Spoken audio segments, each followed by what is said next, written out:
that the title of today's reflection, The Virtue of Sin, may have misled some of you.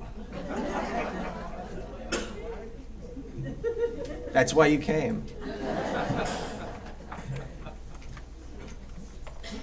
I heard some really interesting conversations prior to service today, so that's a good thing.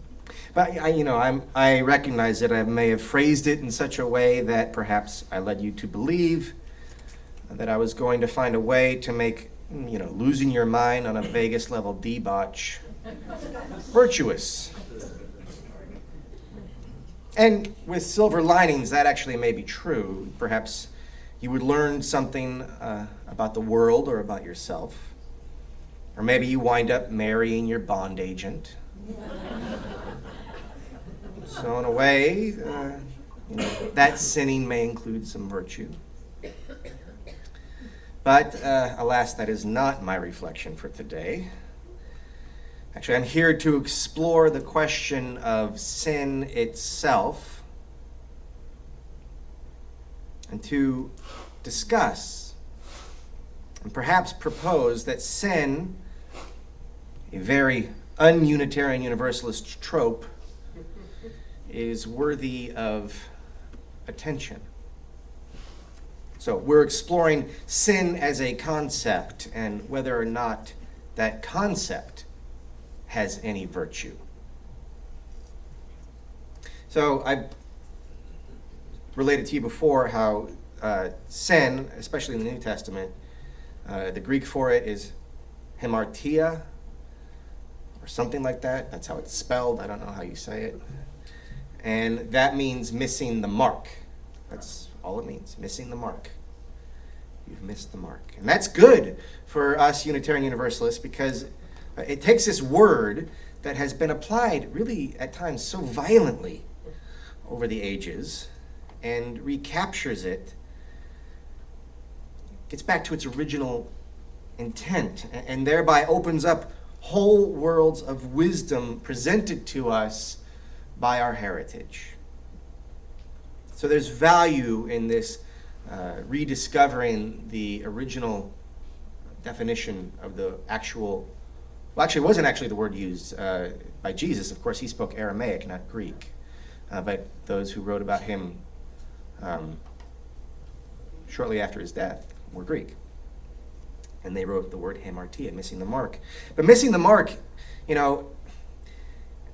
that strikes me as maybe too innocuous. Perhaps it makes it too easy to hear. And perhaps we then lose the wisdom we seek by making it so accessible that we can easily dismiss it. I mean, sin is a little bit more than missing the mark, even though I do like to start there. I mean, sin carries with it the connotation that we are doing something that we know we shouldn't do, or don't even want to do, and do it anyway. Like lose our temper, or eat Ben & Jerry's after pizza after pancakes.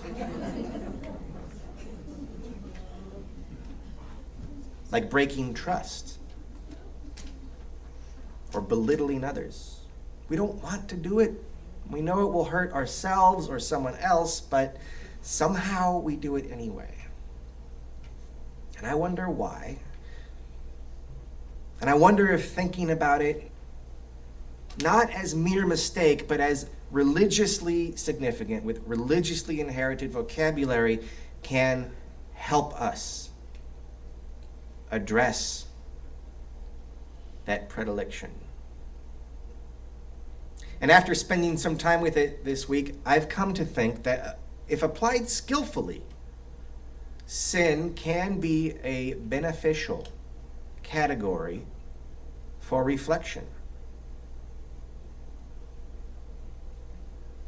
And it persists, right? Whether we call it sin or not. Like, is it a sin to deny people services based on the color of their skin, their heritage, their gender identification, or sexual disposition.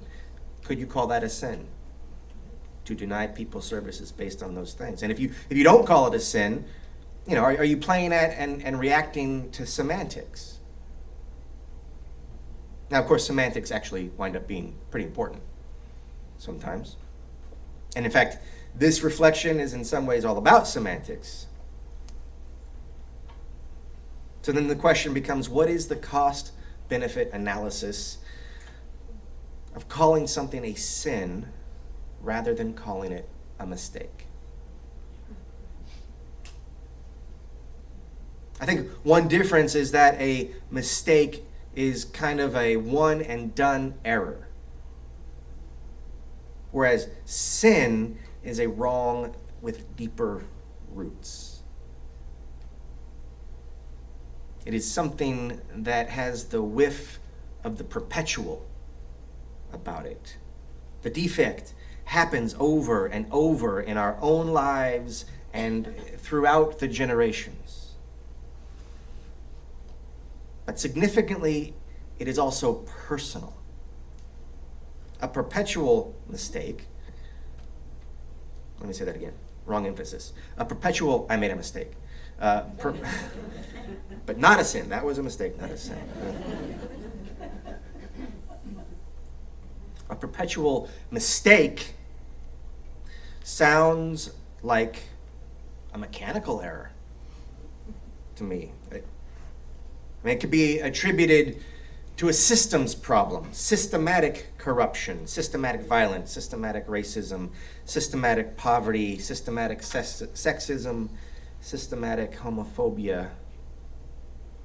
It is the system's fault that I am a racist, sexist, greedy, violent, homophobic person. It's not my fault. So it's not my responsibility. Now, to be fair, that is actually true in some significant way. Not that it's not my responsibility, but that it's not my fault. I mean, it is my fault, but systems do shape people very powerfully.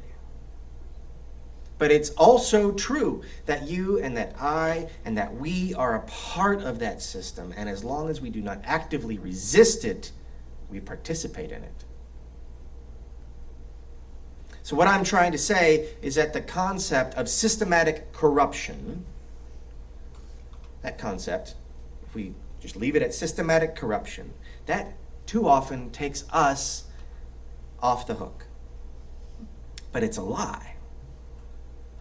We think we're off the hook, but we're not off the hook. So the term sin clearly sees us still on the hook, because sin is really very personal. It is perpetual, and it is personal. And that is a powerful thing to wrap your head around. So sin is something that is not only perpetual and personal, but also common to everyone. It is common and personal. Now that is also a powerful idea to wrap your head around. You see, then the concept of sin begins to open us. Opens us to sympathy. Now, I know the concept of sin has been used to cast aspersions and do real violence. And when you combine the concept of sin with any kind of orthodoxy or dogma, I think that there's little hope for any other outcome. Dogma is a wall. Orthodoxy creates other. Throw sin into that mixture. Now, we don't have dogma or orthodoxy. And so there's a little bit of irony, but I actually think that we have hope in sin. With our practice of acceptance, the observation that we all have perpetual sin invites us into sympathy, not judgmentalism. Sympathy. So look around.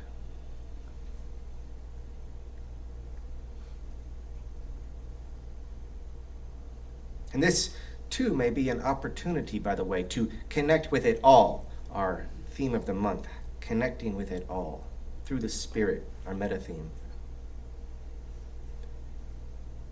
It's an opportunity to connect with it all, this meditation on sin, because we wind up here with acceptance. And acceptance is a doorway. Mercy is a doorway. Compassion is a doorway. The concept of sin applied appropriately can lead us to these doorways, and they in turn, all and each, lead to a greater sense of connecting with it all. So in that way, being a sinner is a kind of blessing. It's kind of okay. I mean, it's not okay, but it does help us to accept one another. So there you are.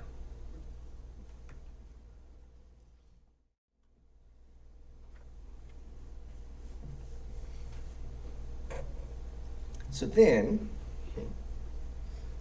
the question for me becomes and became, where does this perpetual, common, personal corruption come from? A snake-baked apple? So, you know that's just a story, right? So it's not a question of whether you believe that happened or not. Let's not dismiss the lesson of the tortoise and the hare because tortoises don't talk. The message of the Judeo-Christian myth, actually it's a Jewish myth, of Adam and Eve and the apple and the serpent is that sin is organic. Sin is inherent. It is the thing that makes us human. Eve's departure from the harmony of creation, from the mind of God, is the first indication and a mythic representation of the development of consciousness and self-differentiation. So you might call it free will. I don't, but you might. I call it self-awareness. And that lines up with my current thinking, which is that sin is generated by consciousness, right? By self-awareness. The myth about the first set of events after creation is a description of that. Now, other traditions speak to this phenomenon as well, especially when you look at it from this perspective of sin being organic and an organic process. For instance, sin, by another vocabulary, but this same kind of perspective, is also diagnosed in the Buddhist tradition. The first of the Four Noble Truths is that life is suffering. But as it turns out, Christianity is not the only tradition in which choices of translation have led to a misunderstanding of original message. There are 4 different canonical stories of the Buddha's awakening. And different stories. And then add to that translation choices, right? So a better translation of the Four Noble Truths, perhaps, is to think of them as the fourfold tasks. Not a truth that life is suffering, but a task to comprehend suffering by letting go of reactivity, beholding the ceasing of reactivity by cultivating mindful awareness. Now, you are all probably thinking that I made that up. Given the themes of my many reflections recently, you might wonder if that's a little too convenient. And it may sound like it, but I did not render that translation. Of course, I don't speak Pali. That is a translation of the Buddhist scholar Stephen Batchelor, who wrote Confessions of a Buddhist Atheist and After Buddhism. So both traditions draw this sort of baseline of dissatisfaction in the human condition, and Christians attribute it to sin and Buddhists attribute it to an assumed state of perpetual suffering. But regardless of its mythic description or diagnosis, both traditions treat it as a given,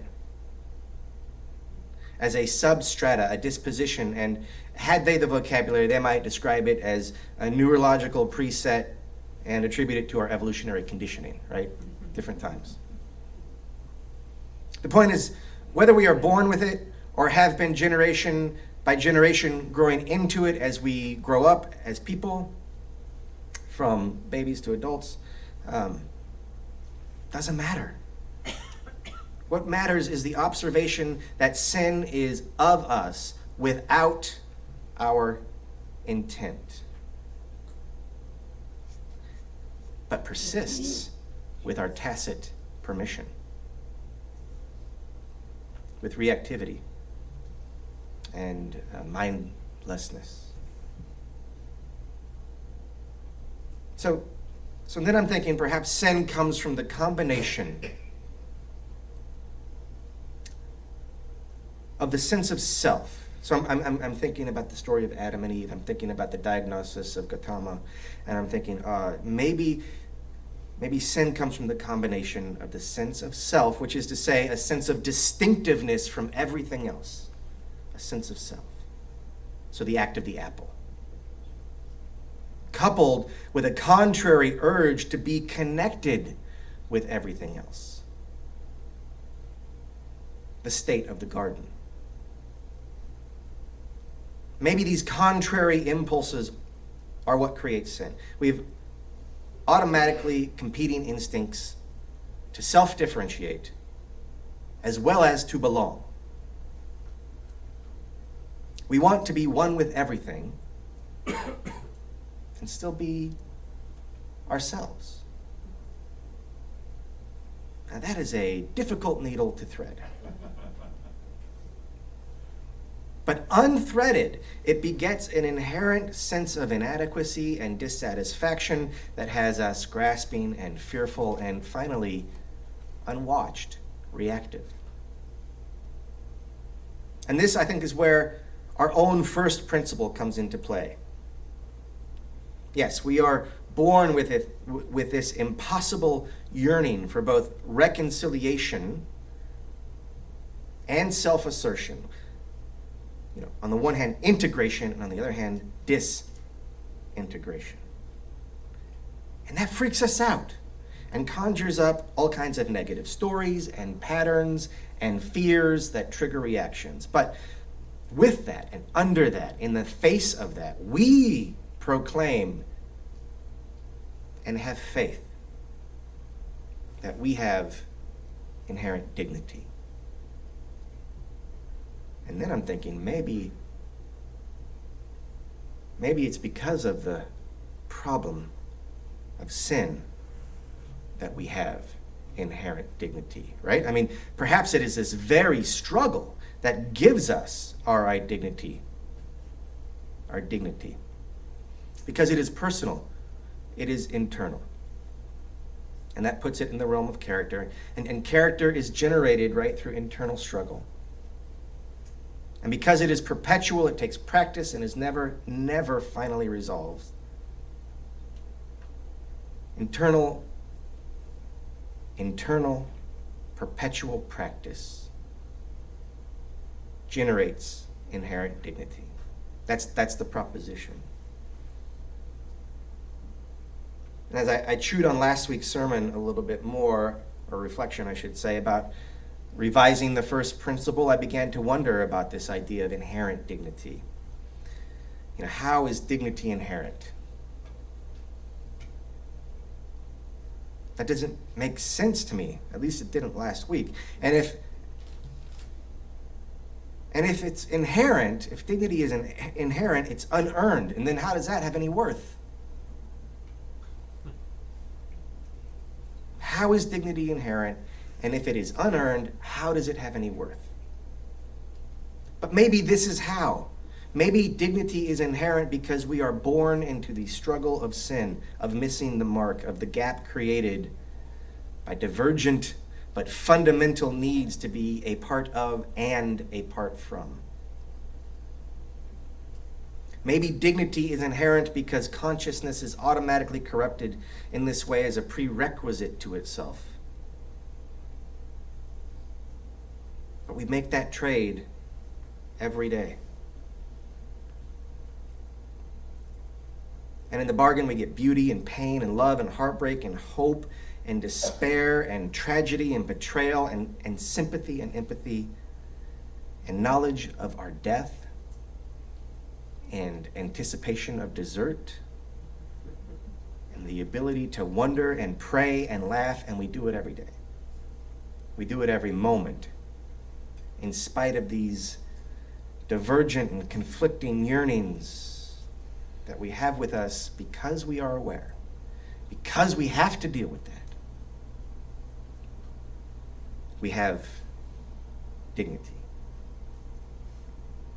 Understanding worth and dignity as inherent means that there is within each of us an access to an understanding that is uncompromised by our engagement with life, and perhaps prompted by our engagement with life, demanded by our engagement with life, and still uncompromised. Dignity is that something in us strong enough to bear the rift generated by our self-awareness to wrestle with perpetual sin. So that casts dignity in a rather tragic role. But maybe that's also more heroic. And maybe not only can sin open us up to sympathy with one another, but it can open us up to admiration of one another, because we now understand each other as heroic. Maybe that is more accurate. Now, I don't even know if I'm talking about sin anymore. I may have lost the plot. I think I am. And to return to the reflection title, I'll conclude with this. I think that maybe dignity is the virtue of sin.